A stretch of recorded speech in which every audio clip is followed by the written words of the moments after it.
Mga kapuso, nagbabago na ang hihip ng hangin.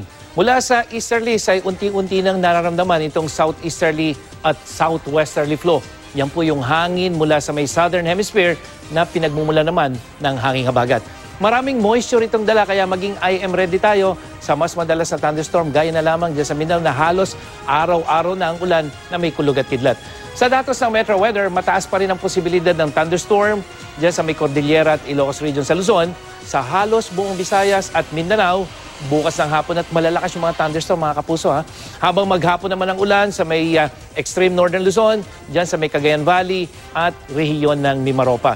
Sa Metro Manila, maghapong mataas ang tsansa ng ulan pero posible pa rin pumalo sa 41 degrees Celsius ang init factor sa tanghali.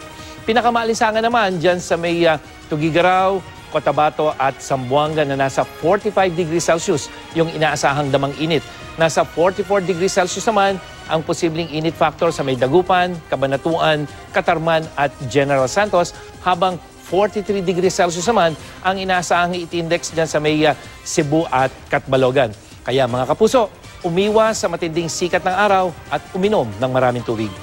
Yan ang latest mula sa GMA Weather. Ako po si Nathaniel Cruz. Magplano para sigurado. I am ready. Serbisyong totoo ng GMA News.